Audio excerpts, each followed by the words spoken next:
ഇറാന്റെ ജനജീവിതത്തിൽ നിന്ന് പകർത്തിയ ചില ദൃശ്യങ്ങളിൽ നിന്ന് ആ ജനതയുടെ സംസ്കാരത്തെ വായിച്ചെടുക്കാനുള്ള ശ്രമമാണ് ഇത്തവണ. ഇറാനികൾ സുപ്രധാനമെന്ന് കരുതുന്ന ചില മേഖലകൾ മാത്രമാണ് ഈ എപ്പിസോഡിൽ പരാമർശിക്കുന്നത്. ഒരു സംസ്കാരത്തെ തിരിച്ചറിയാനുള്ള ഏത് ശ്രമവും അത് മനുഷ്യരോട് എങ്ങനെ പെരുമാറുന്നു എന്നതിൽ നിന്നാണല്ലോ ആരംഭിക്കുന്നത്. അക്കാര്യത്തിൽ ഇറാനിൽ നിന്നുള്ള അനുഭവങ്ങൾ തുല്യതയില്ലാത്തതായിരുന്നു.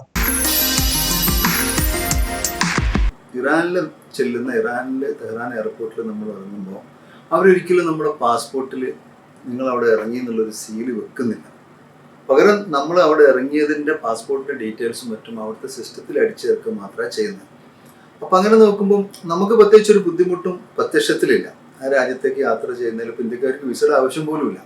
ഇന്ത്യക്കാർക്ക് നേരത്തെ ഇറാൻ്റെ എംബസികളിൽ പോയിട്ട് അപ്ലിക്കേഷൻ കൊടുത്ത് വിസ വാങ്ങിയിട്ട് വേണമായിരുന്നു യാത്ര ചെയ്യാൻ.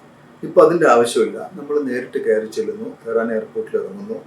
അവിടുന്ന് നമ്മുടെ ഈ രേഖകളും മറ്റും കാര്യങ്ങളും ശരിയാണെങ്കിൽ അവർ നമ്മൾ ആ രാജ്യത്തേക്ക് പ്രവേശിക്കാൻ അനുവദിക്കും. മനുഷ്യരുമായി ഇടപഴകാൻ കഴിയുന്നത്ര ശ്രമിക്കുക. ഇറാനിലൂടെ യാത്ര ചെയ്യുമ്പോൾ നിങ്ങൾക്ക് ചെയ്യാൻ കഴിയുന്ന ഏറ്റവും മനോഹരമായ കാര്യമാണിത്. കണ്ടുമുട്ടുന്ന മഹാഭൂരിപക്ഷം പേരും സത്യസന്ധരും നിഷ്കളങ്കരുമായിരിക്കും. ബസ്സും ട്രെയിനും ഷെയറിംഗ് ടാക്സിയും ആശ്രയിച്ച് യാത്ര ചെയ്യുമ്പോൾ അപ്രതീക്ഷിതമായാണ് പുതിയ സൗഹൃദങ്ങളിലേക്ക് നിങ്ങൾ എത്തിച്ചേരുക.